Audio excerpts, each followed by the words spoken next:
In 2010, the new Prime Minister David Cameron set out to create what he called the Big Society.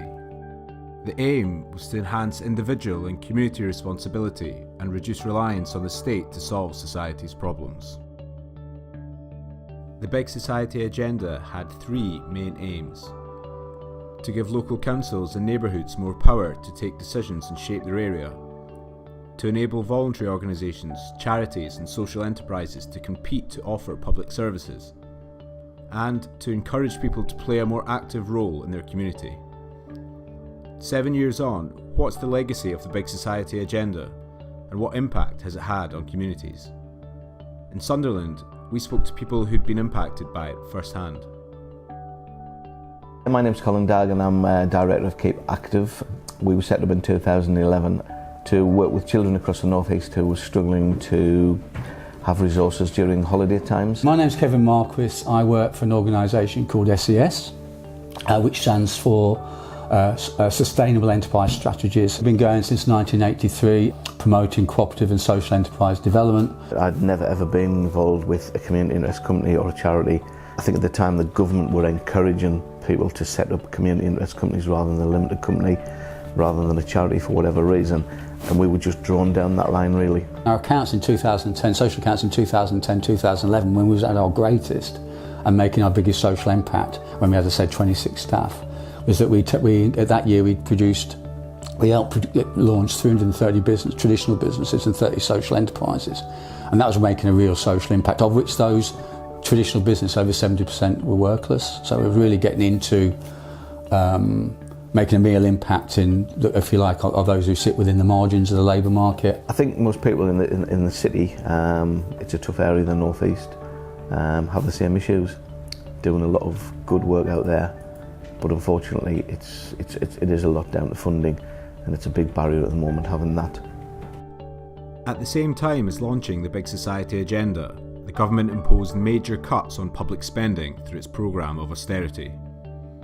Funding for the third sector was cut significantly, particularly for small organisations, reducing their capacity at a time when they were being asked to do more.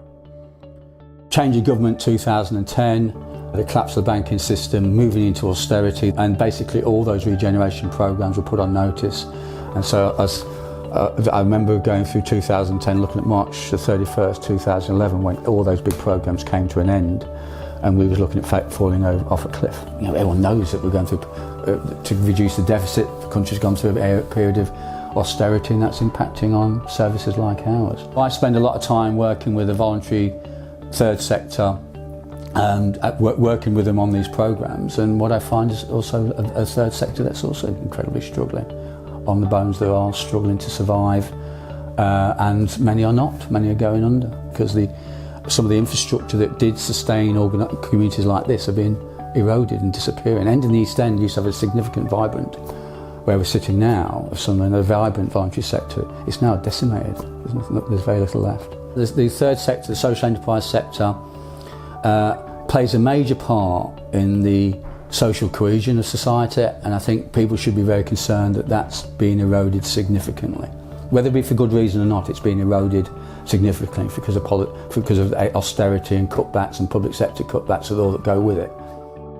In 2015, the think tank Civil Exchange published an audit of the Big Society, which concluded, "The Big Society has not succeeded in bringing people within society closer together, or in closing major gaps in income, wealth and power. Fewer people feel they can influence local decisions, disenchantment with the political system remains widespread, and communities are less strong."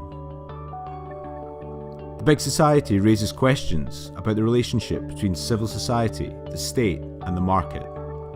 The aim of the Big Society was to empower civic action, but by combining it with an economic programme of shrinking the state and asserting the supremacy of the market, it ended up doing the opposite. What does this mean for the future? You tell us.